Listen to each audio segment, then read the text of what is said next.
Welcome back to another episode of Measured, and thank you for joining us today. Today, we are going to be taking a look at a milestone that's happening with Meta and ads, and compared with Google and their ads. We'll have our featured project as well as our customer question of the day. But we're just going to dive right into our main topic today, and it is for the first time in the 20-year history of digital advertising that Meta is about to pass Google in global ad revenue. And it's just kind of bizarre to think. I have some theories behind it. I have some facts behind it as well to go with it. But eMarketer projects Meta, so this is just a projection, will generate $243.46 billion in 2026. Google is projected at $239.54 billion. The gap is narrow. It's less than $4 billion, which $1 billion is still a lot, but obviously that gap isn't as huge as it may seem. But the direction really is kind of the story itself. In 2025, Google held a $17.89 billion lead over Meta. So in just 12 months, Meta closed that gap and also passed it. Meta is growing at 24.1% year over year, and Google is growing at 11.9%. The gap is starting to widen, but Meta is now in the lead, and it's just kind of crazy to think that it has taken this long. I guess you could look at it two ways, like the time frame that it has taken. We're talking about that last 20 years, because Google has always been there, been such a powerhouse. And they still are their powerhouse, but that Meta is coming in, and we just have a few different things on why Meta may be winning, or why Meta is projected to win, because this isn't all said and done quite yet. Again, it's just a projection for that. So one of the reasons that it is projected on why Meta is starting to take over is Meta's Advantage AI automation has matured into a system that often outperforms manual campaigns. And a lot of my theory on all of this, and some of this is my theory and some is just things that I was reading in those projections, is that Meta is so much simpler, so much easier to run ads on than Google.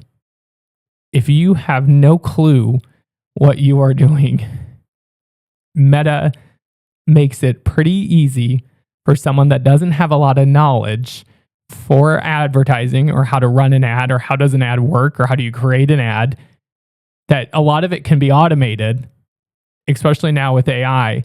And Google's trying to get to that point. And we kind of talked about that with those updates last week.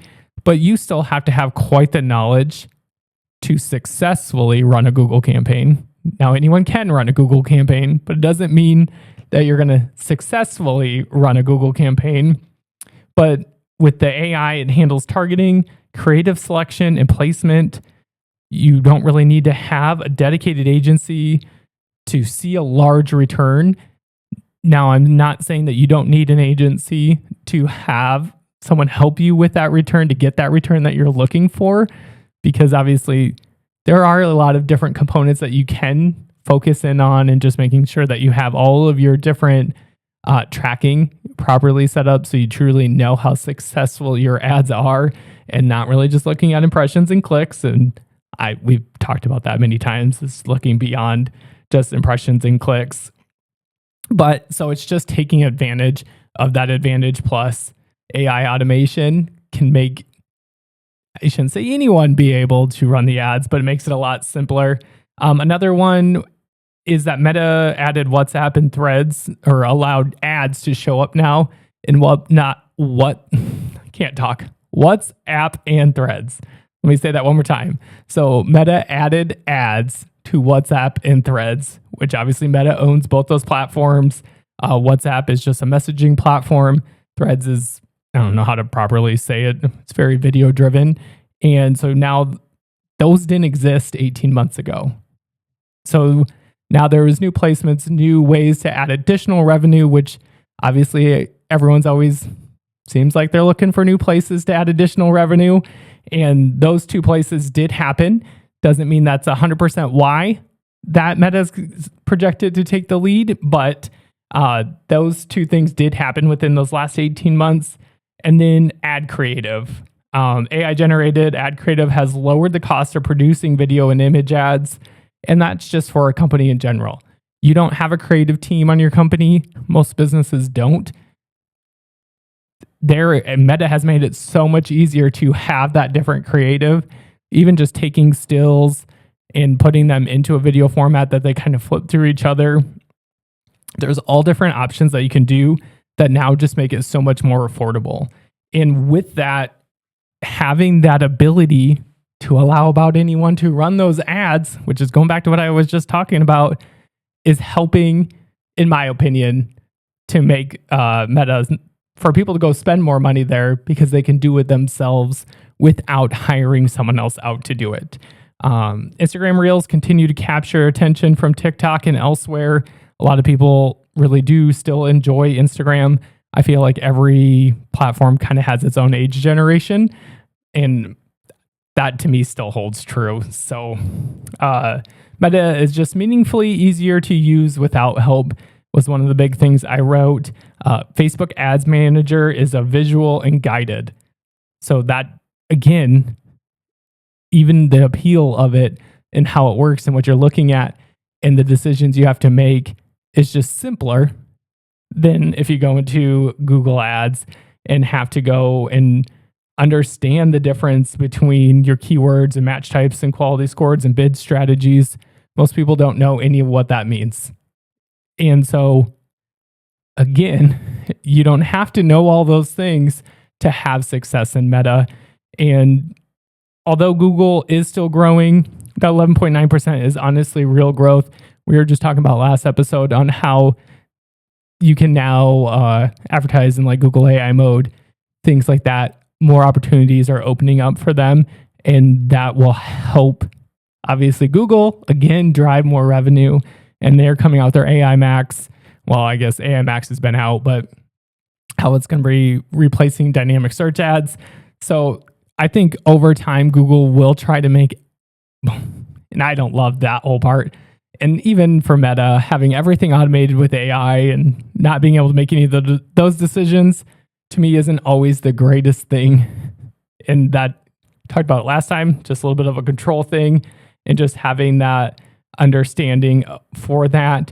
But just if you are a business that has not thought of running Meta ads, or you tried it years ago and you haven't done it in 10 years, 5 years, I would recommend taking the time to set some more up and just see what it's helping. I am not saying that you should be stopping your Google ads first and foremost. If you're having a lot of success with your Google ads, perfect. And there is still a time and a place. And I think it'll be a long time before I say there isn't a time and a place for Google ads, especially now when you're going to be able to start advertising within their AI itself. But when you would look at each platform and you're trying to determine like, how much should I be spending? I wouldn't look at it as just one whole thing like, oh, advertising this month, we're doing this. You need to break it down, whether you're looking at your advertising for Google, you're advertising towards Meta, set their own budgets, don't pin them against each other. Obviously, if you're not running any ads in Meta, test it. Spend $500 to $2,000 over the 30 to 60 days. Set your goals. Figure out what you're looking for, what you want to get out of it. Understand that not everything is clicks and impressions. You can set up a pixel. You can set up all your different tracking that you need out of Meta to understand what your success is when it comes to like a conversion or what your return is, because that's what everyone should be in the end hopefully going for. It's just understanding that what is your target, what are you wanting out of this? And we ask these questions just for SEO in general. What are you wanting us to track? Are you wanting us to track your form fills? Are you wanting us to track phone calls? Are you going to be giving something away? Are you selling something online? Like, take the time to understand what you actually want to track to find out what your true success is. Yes, you'll know how much you spent. Yes, Meta will tell you how many people saw it and how many people clicked. But I think you should want to know what happens after the click first and foremost before you dive into any to find out if it was successful or not. And if you are running Google ads, you don't have to take exactly what you did in Google to be able to run your Meta ads. They can be different, and I think they should be different. Nothing needs to be the exact same for it. And a big thing too, I would say, is audit. Do an audit. Look at your last year. How much did you spend in Google? How much did you spend in Meta? And what was that return? What percentage of that went to either one? So you can look at your ad spend. What was your percentage for Google? What was your percentage for Meta? And what return did you get from each? Understanding all of that, will just help you make your decisions forward. And if you're already doing that, you probably already know where you're at. And this podcast episode really isn't for you. But if you're running just one of them, or you're not running either one of them, this is just kind of that episode to figure out, hey, is this right for me? What does this look like for me?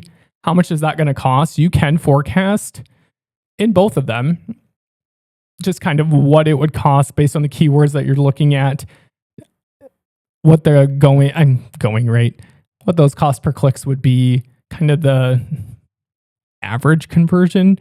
Again, that conversion is all going to be based on how well is your website actually set up and ready for it.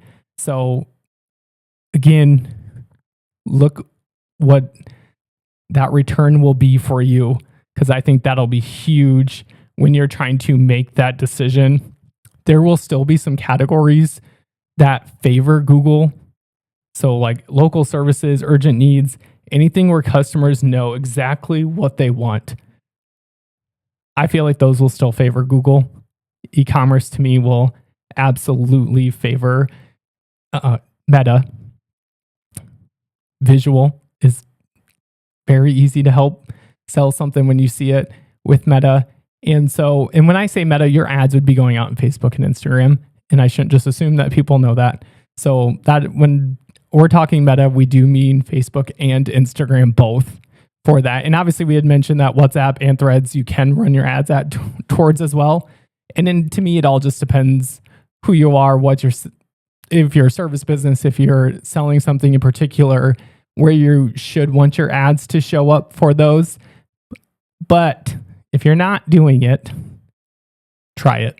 And I'm not saying you need to call an agency to try it. You can try it on your own. You can set up your Meta business suite. If you want help doing it all, obviously there's many people out there like 154i that would be absolutely happy to assist you with that. But I think don't treat them as competitors. Treat them as their own tools that they are. Learn to grow with them. Understand how that advertising works in each of them to better help you understand where you should be putting your money and hopefully having that success, seeing that return. And if that return's not there, stop. And it's simple. A lot of these things that we talk about month over month or on these different episodes, some of it is testing it. Find out what works for you. What kind of media do you have that you're going to use that is going to give you that attention that you're looking for, that your business is needing to be seen to move some of your product? There are options out there, and it's just understanding which option you should be going for. And with that, we're going to jump into our customer question of the day. And it is, should I post my prices on my website? And we have kind of talked about this a little bit, and I just had a meeting today, and there were an absolutely not. And it was honestly me asking them, and it wasn't me, should I post? It was me telling them, I think you need to put your pricing on your site. And they're like, absolutely not. Why I say that you should put your pricing on your site, and it all to me comes back, well, for your customer first and foremost. But when someone is asking a question and you're wanting your site to be a result in AI, most of the time people are looking for a price. If you offer the service, how much does it cost? Or in general, I'll use 154i. How much does a website cost? Like, it is people out there doing searches that you want people to reference. It also comes back for backlinking. All my answers are coming to SEO. But if you want people to start linking to you, that they're talking about your field of work and that this is what it costs and they source you, that's huge. So it is being vulnerable to put your pricing out there. Yes, you might get your pricing out there. A customer may see it and never call you because they think, wow, you're expensive. Well, that just saved you some time also in the end that you didn't have to talk to them. And also, you might get that person that sees that price and thinks, oh, that's exactly what I thought that would cost, and likes the work you do and calls you to book it. And that just became from a cold lead to a warm lead real fast when they already knew it. I understand there are circumstances that it just does not make sense for you to put pricing out when things get extremely customizable. I mean, even in web, things can get extremely customizable based on what you're needing your site to do in general. But I would say give a range if you can. If you can't, it's understandable. But my short answer for should I post my price on my website is yes.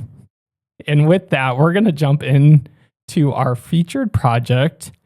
And it is, let's see, there we go. It is Cotton Grave Farm Management. They're out of Spencer and they have a location in Algona, Iowa as well. They can do farm management, farm real estate, and farm appraisals. You can find them online at cottongrave.com. We had taken their site from, it was on a custom CRM and we moved it over to WordPress. But again, it is cottongrave.com. We appreciate you tuning in today. Please like, comment, and subscribe on whichever platform you're listening on, and we'll catch you next time.